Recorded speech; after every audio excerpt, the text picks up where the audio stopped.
Олар қазіргі таңда үй жалдап жатырық деді. Барлық контракттарымыз үзілді деді. Томат үзілді, бірдеме. У них, походу, рекламы не было, денег не было. Им надо было хайп. Они, наверное, хотели сделать еще моральный ущерб аламыз дейді. Твайым айт, қай бетімен айтып отырған моральный ущерб деп. 17-16 жастағы бала, менің азаматым Абилоров болып жүр. Менің азаматым, представь, сондай бала, әркімнің үйінде жүрген бала, кішкентай болса нан табайын деп көмектесейін деп әке-шешесіне. Сен затыңа моральный ущерб аласың, сен, блядь, қатын көтін жалайсың, біреу саған моральный ущерб төлей ма? Вы что, блядь, там охренели, что ли?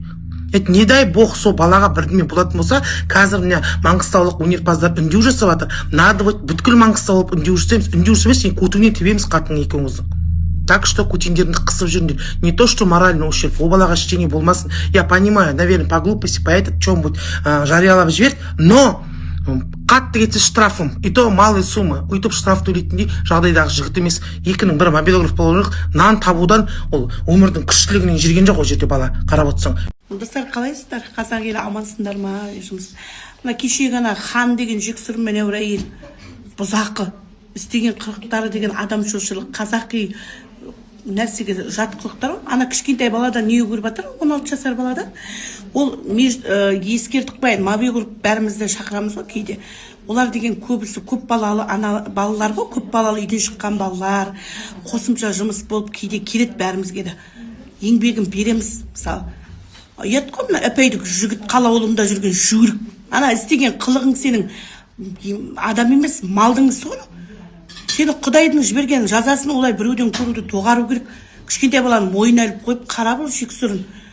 Не бір қатын екеуі. Ел шошырлап нәрселер жасап алып неге біреуден көресіздер? Бұл сіздерге жіберген Аллах тағаланың жазасы.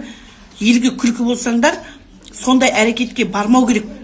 Адамнан тығылғанмен Құдайдан тығыл алған жоқсың, Құдай қалай екен?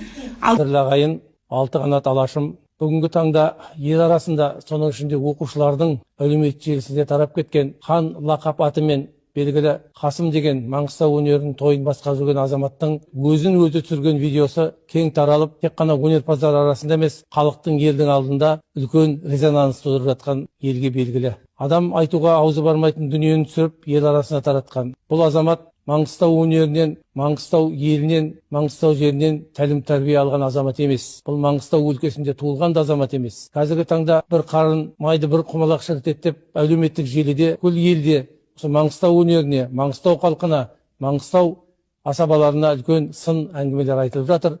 Біз оған қарсымыз. Ондай азамат той мереке басқаруға ешқандай мүмкіншілігі жоқ.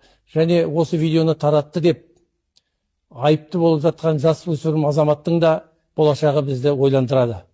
Осының бәрін тексеріп жасап балам бір февраль айында бір 20 күн жасады. 20 күн жасады.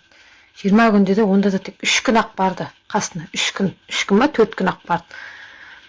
Сонда да ақшасын бермеген, такси жалдап жіберем деп таксидің ақшасын да бермеген, таксиді шақырмаған. Бұл қашып кетеді. Менің балам қыстың күні айдалада, 16 жасар балам тоңып, қалтырап, айдалада тұрып, әрен дегенде такси шақырып, келіп өзім төледім.